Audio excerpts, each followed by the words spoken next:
property of all souls, because all souls are like sons and daughters of the Supreme Soul.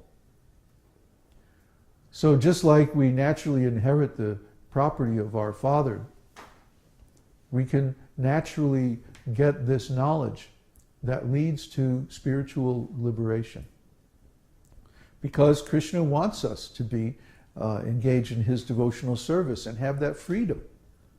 He wants us to be free from the illusion, free from the material suffering, free from the suffering of separation from him. See? Everybody in this material world is suffering because of separation from God. God is the actual beloved, the actual perfect person that we're looking for. Everybody's looking for love, and they're looking for it in human beings, which is the wrong place to look. Human beings, you know, once you have a relationship with God, then you can have a normal relationship with other human beings. Until then, you're always going to be projecting all this unrealistic stuff on human beings that they can never fulfill.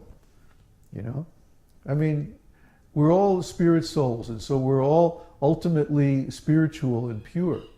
But in this material world, we become conditioned by material consciousness, and we pick up so many bad qualities from bad association and wrong ideas, illusion, imperfect senses, cheating propensity. I mean, all of these things, we're all very familiar with all these defects. So instead of wasting our time, being disappointed again and again, trying to love people in an inappropriate way, if we love God, that will give us the satisfaction, the emotional pleasure that we're looking for. Kṛṣṇa means the source of all pleasure.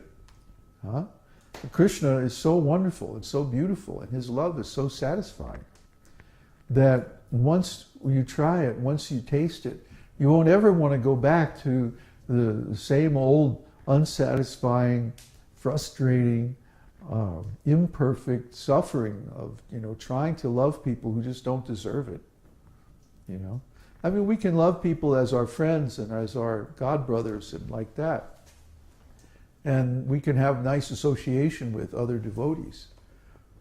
But if this is based on the principle that we don't expect them to be perfect, we expect them to be just as they are.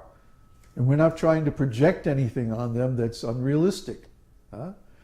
But the Lord, our relationship with the Lord is perfect because he reciprocates exactly according to our affection. As they surrender unto me, I reward them accordingly. I respond. I reciprocate according to the flavor of their love.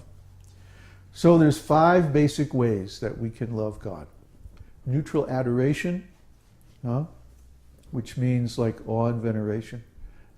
Servitorship, which means that we actively serve God in some way. Friendship, where we become like an intimate friend, almost like an equal. Parenthood, where we actually become one of the superiors of the Lord. And conjugal love, where we become his lover. These 5 flavors, or rasas, are the main flavors of love of God. And within those we can develop some special, unique relationship with the Lord, which is perfect just for us. And you can become completely emotionally and spiritually satisfied by this relationship. This is our experience. Yes, it takes a while. It's not going to happen overnight. Only a person who has some acquaintance or some experience of devotional service in a previous life can actually engage in this devotional service in this lifetime. It may be that in a previous life you had some contact with devotees. But once you actually make up your mind, okay, I'm tired of this material world. I'm going to learn how to love God. I'm going to get out of this material world. Once you really make up your mind to do that, Kṛṣṇa will help you. And Kṛṣṇa will make it easy for you to actually realize himself and your real self. You all of us in this material world have a spiritual identity which is eternal and perfect. And the pastimes that we have with Kṛṣṇa, the relationship we have with Kṛṣṇa, or one of his expansions. He has an unlimited number of expansions. They're all different. One of them is just perfect for each one of us. So we have to find out what that is. There's a lot to learn, and it takes a while. And there's a lot of purification, and there's a lot of tests involved. But what's the alternative? Same old thing. Knocking around this old material world, birth, old age, disease, death. Oh, great. There's nothing really else to do. This is the real purpose of human life. And if we pursue it, then we can be happy. If we fail to pursue this ultimate purpose, then simply the same old story is going to repeat over and over and over again. And we're all sick and tired of that. That's why you're watching this presentation. That's why you're participating in this satsang, is because you're tired of this material life. You want something better. You know there's something better.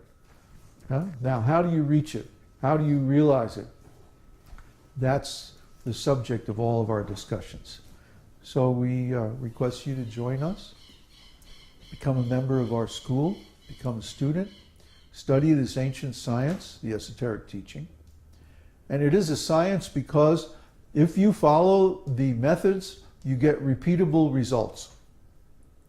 The results are subjective, they're not objective. Because we're dealing with consciousness. And consciousness is subjective. Consciousness is not a thing, but it is a quality of the soul. It is the chief symptom of the soul. Consciousness, energy, will, intelligence, desire, emotion. These are all qualities or symptoms of the soul. So they're not things that we can isolate and, like a substance. But they're qualities of the soul, and they're abstractions. They're unmanifest. They're subjective only. And when we experience life from the platform of consciousness, then these things become more important, much more important than the physical body or the possessions or the other external things of life. And this is real human life. All the great personalities in the past were like that. We should also become like that. Not that we should be degraded by this material existence, but we should rediscover our actual spiritual existence. And that will make us happy. That's Kṛṣṇa consciousness. So, I've been talking for a long time, I think. How long? It's one. It's not that much. Oh, really? I should talk more, huh? No. Well, I'll ask for questions. Okay. There's a question from Mother Indira. How must we explain population explosion when we talk to people who have no idea of Kṛṣṇa as the Supreme Personality of Godhead? I mean, in the context of soul being indestructible, I understand the soul can be any living entity? Well, every living entity is a soul.